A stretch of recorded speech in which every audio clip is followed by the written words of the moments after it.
Well, this is going to be another world of Silent Hill. Jacob, could you please introduce your project? For over 20 years, Silent Hill has haunted my memories. I see. There is no reset button. Decisions that you make mean life or death in the story. It's your chance to shape Silent Hill canon forever. I'm so excited about this new world of Silent Hill. Sign up at Ascension.com for updates. Silent Hill Ascension, or as many of you know it, is that still going on?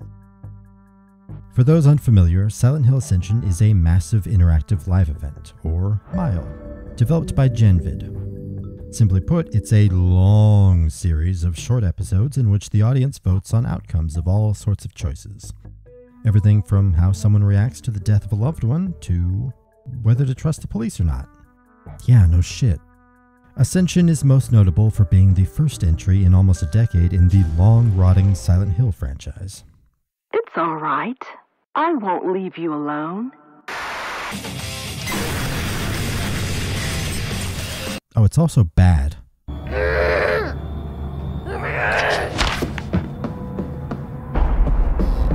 the hell was that? Silent Hill Ascension has finally reached its sputtering, pathetic, impotent, flailing conclusion, and some of you might be thinking that now is the time to get caught up. No, just don't. But if madness is your bedfellow, then what better starting point than the first 7 weeks? Can you wait for just a minute? I'll be right back.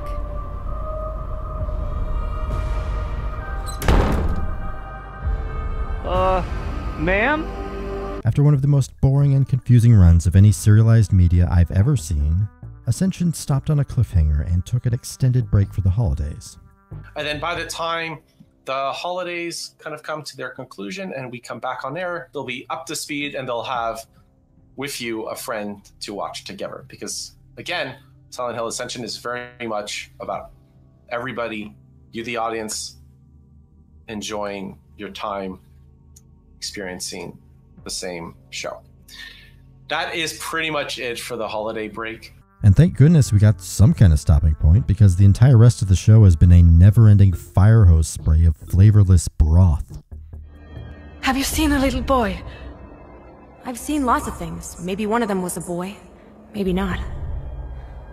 When Ascension finally came back, Genvid helpfully released a catch-up video featuring a recap of the story so far. And would you believe that much like the content of the show, it is less than nothing. It's not a recap at all. It's an extended trailer where they do everything they can to make Ascension look thrilling.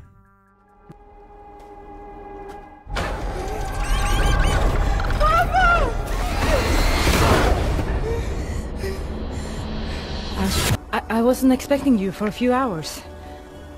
This is the time we agreed on.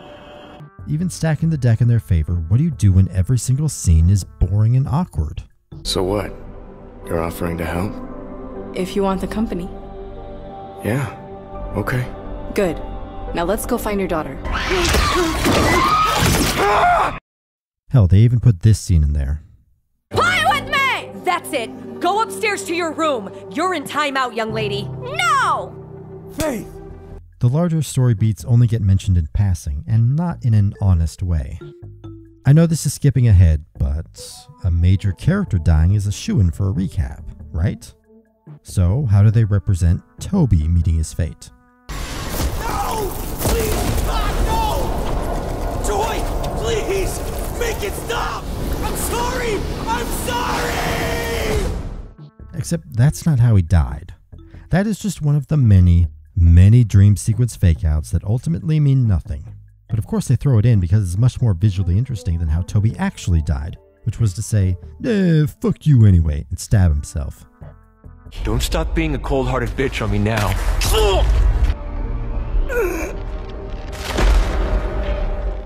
Beyond that, the rest of this supposed recap lists off a heaping thimbleful of plot threads that have already evaporated. Oh, that's your mother's painkiller. Morphine. But okay, enough complaining. How about we actually recount the plot of Silent Hill Ascension? The story of Silent Hill Ascension focuses on the Foundation, a cult based in Hopes Junction, Pennsylvania, whose sole purpose is to stop the withering. What's the withering? Monsters appear, and that's bad. And how do they stop it? Through the use of rituals that involve cutting people and, presumably a second thing, it's fucking. It turns out it's fucking. The rituals never work. During one of these rituals, monsters are summoned, and an addict under their care, Joy, is killed by a walking collection of stapled together sexual imagery.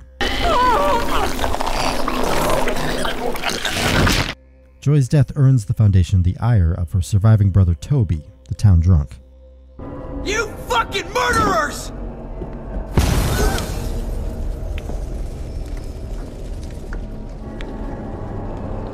The Foundation continue their efforts, eventually deciding to recruit Toby, believing him to be the source of the withering. He isn't, and he ends up sacrificing himself for no compelling reason beyond... they told him to? Bullshit. The withering continues unabated, and Faith disappears, the child of our actual main character, Rachel. And everyone starts screaming about that. Take Faith home. Get rest. We have more to do tomorrow. Okay. Faith, time to go. Faith, you can finish reading... Xavier, did you see her leave? More monsters appear who ultimately do nothing, and oops, we ran out of story. That's all of it. What else is there to say?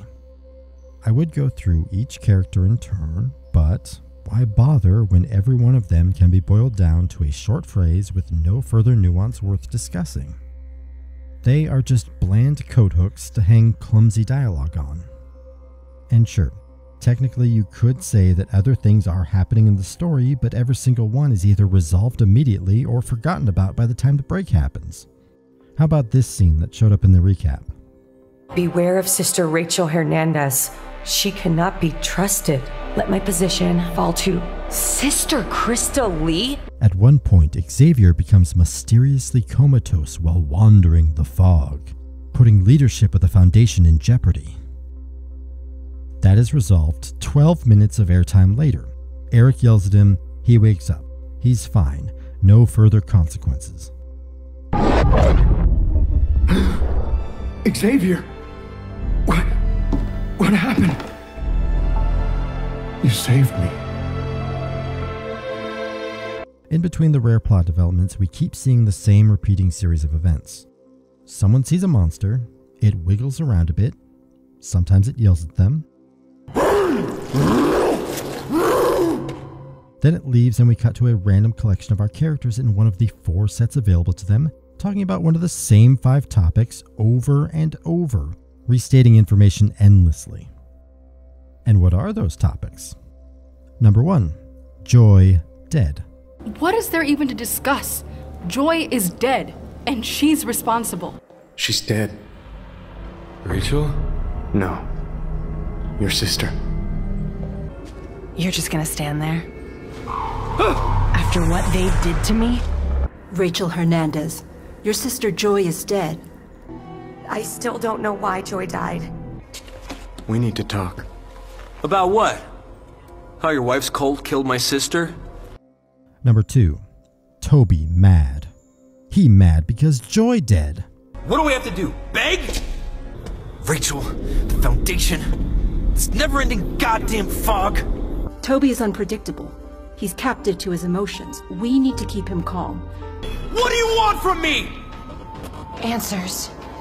Justice. Blood. I tried that, remember? What are you gonna do? Apologize to Toby? He doesn't trust you, and he's not gonna start now. No, god damn it, no! Lost in the fucking fog for hours, and now this! You're fucking pathetic, man. Number 3, withering bad. We have to end the withering. A withering? Here?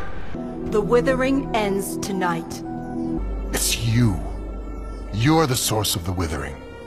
Stopping the withering is why the Foundation exists. We don't know the withering is still upon us. I can feel it. The withering is getting worse! If there's a way of stopping the withering, I can't do that here.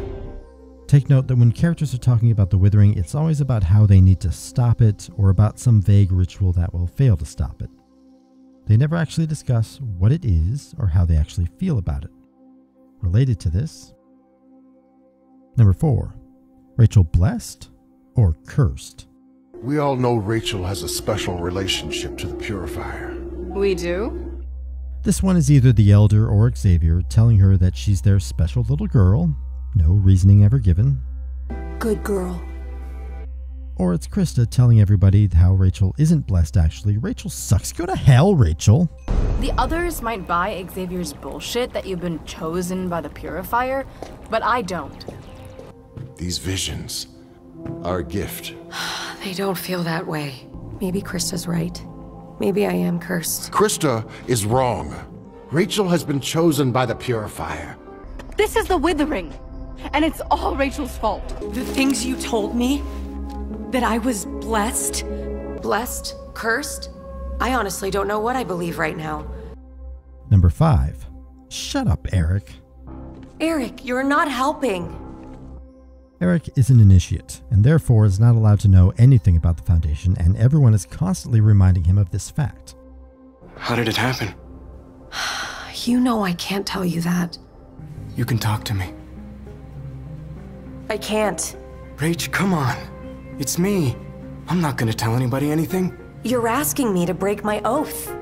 What kind of ritual? They don't tell me much. Are you ever gonna tell what really happened that night? Eric, you know I can't tell you that. Why? Why not? I wish I could tell you more, but I can't. Just tell him that his daughter's missing. You don't need to tell him anything else. He can stay. But you say nothing. Eric, go! Yeah, okay. That is all anyone ever discusses until the moment Toby dies, at which point the rest of the cast promptly forget that he and Joy ever existed, and we lose 2 of our topics, but we get a new one in exchange. Number 6, or number 4? Faith. Rachel's daughter goes missing, and she won't shut up about it. Rachel, what's wrong? It's Faith. She's gone. What do you mean she's gone? Buddy, you were in the room when it happened. Faith is missing. Faith! No! I can't lose her. No, I'm looking for my daughter. We need to speak with Xavier. Our daughter is missing. Oh, right. She's waiting for Xavier to magically return with your daughter. Xavier? Where's Faith? Eric is out there looking for Faith, and we need to do everything in our power to find them. Whenever Faith isn't on screen, everyone is yelling about how they need to go find Faith. Beyond that, there's a few outliers that don't technically fall into these categories, but they have no narrative weight whatsoever. Blood. I need yours. Please. Just a little. A drop. And I'll help you. Fine. And that's it. That's your plot summary for Silent Hill Ascension. But wait, you say, there's 2 plot lines. Half the story takes place in Norway. What happens there? That's you. That's what you sound like. But okay, let's hop on over to Norway. So, what is the Norway storyline? Well, it's the exact same as the Foundation storyline, but with no cult, more characters, and less topics of conversation. The story opens with a dramatic death. I can't breathe! Lie back. I'll bring you water. The ghost of that dead person haunts one of the other characters. Or Toby Sorelli, the town drunk. Yeah! Monsters appear and don't actually do anything.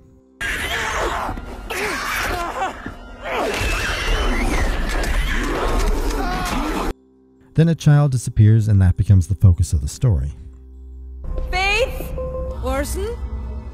The Norway story, bereft of a cult, focuses on the Johansen family, owners of a goat farm with no goats on it that is also being menaced by ineffective monsters. Naturally, this side of the story is also filled out by the character equivalent of a big spilled carton of soggy fries. And does Norway have its own set of recursive, repeating dialogue scenes to fill airtime? You bet it does. Number 1. Monsters on the farm. Without a cult there to half-explain them, the monster attacks are even more disconnected from the story, and are usually just an excuse to have Carl talk about something aside from that dead wife of his. There was something on the farm that night. There was someone or something in the house that night. There's something out there, in the woods. Whatever's been having a go at my goats, there should be signs of it. I mean, we need you mentally present with us, not ranting about monsters in the woods. Number 2. This family sucks. And I think it's safe to say most in this town would celebrate one less Johansson. There's 2 sides to this. On the one hand, people in this town love to hate the Johansson family, almost as much as they hate to give any clue as to why that is. But on the other hand, you have the Johanssons themselves saying how bad the family is. I doubt she would listen to me. She hates me almost as much as she hated Mama. The people around here don't like my family very much. There's a concerted effort to bring down this family. The number of people who would love to humiliate my family, my mother, even in death. Your name would be high on the list. Everyone knows you have a vendetta against my family. The truth is, my mother was a monster. My mother is dead, and I am relieved. Something trauma. Number 3. Did you kill... How could a mother kill her own son? What a monster. Shit. Everyone knows. Initially, this is Did you kill Ingrid, while Astrid ping-pongs from murder accusation to murder accusation. As soon as Ingrid is in the ground, this gets replaced by Did you kill Orson? Papa? Did you have something to do with Mama's death? Is that what you were giving Mama? Is that what killed her? Look, just save us the trouble and admit you killed her. Was Mama such a terrible person that she deserved to be murdered? You want me to confess to a crime I didn't commit? I found morphine in her purse. Just like what they found in Mama. Surely you're not suggesting Mette had anything to do with this. But right now, I'm really worried you did something to him. First, you accuse my father of murder. Then you insinuate I had something to do with Orson's disappearance? And finally, number 4. Astrid, you suck as a parent. This one hardly counts, but early on Astrid is constantly defending her casual negligence and spooky fog wanderings from child services. Or she's receiving unsolicited advice about the most basic aspects of parenting. One parent to another. If you let him off easy now, it'll just lead to more bad behavior down the line. Sounds like my mother. I don't want to hear your review of my parenting skills. I found him wandering by the docks an hour ago. An hour? He was just here. You didn't even know he was missing? You need to keep a closer eye on your child. I'm not the one who lost their son and has been missing for days. But this gets rolled into the Did you kill Orson topic as soon as he goes missing. And again, there are a few outliers sprinkled throughout. I've been rooting for berries and other things for several seasons now. I like to make jams. Rowan berries. But even those usually fold back into the main 3. Howard. Did you do all this? Howard, were you here that night? Did you kill Ingrid? Oh, also Mette is here? Is there anything I can do to help? Yes. No. Yeah, whatever inconsequential bullshit Mette is talking about, that's number 5. I can't spend my days inventing things to make you feel helpful. Oh. Okay then. The Norway story has the same problem the other half does, where it sort of seems like big things are happening, but nothing sticks. Ma'am, are you okay? I'll call you back later. For instance, Astrid accuses her father of murder right out the gate, then hangs around his house all day so that more bland conversations can continue to happen. She thinks I killed her mother. She betrayed me to the police. She'd probably think I was patronizing her. Try. For me. Your mother. But then we have Convergence, which was their big cliffhanger for the hiatus. The mothers from both storylines end up in the same physical space. Ooh. Faith? Orson? Oh my god, what does this mean for the story? How is this going to shake up the plot? It doesn't. It gets resolved in the very first scene after they return. And after a few minutes, both characters forget that the other exists and continue as if nothing happened. Because nothing did happen.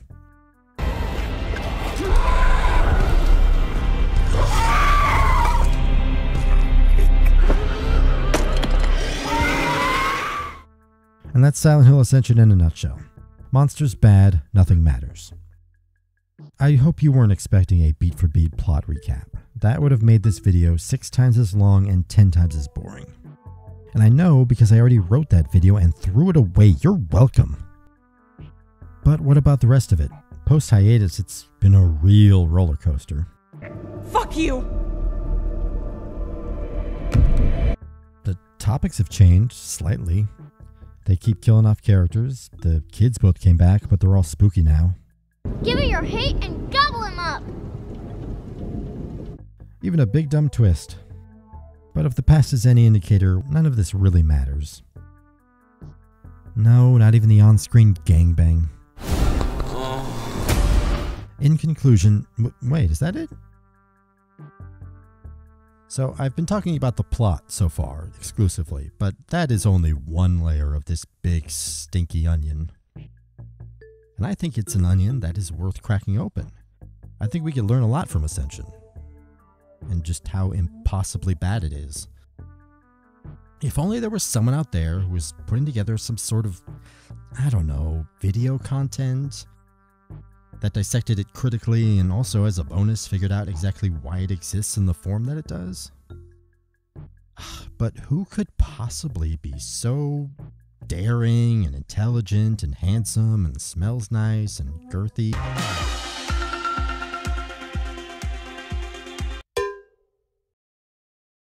Please have a really good weekend, process all the trauma we've experienced here today, and let's face our new trauma again on Monday. Thank you so much. Have a good night. Bye, everyone.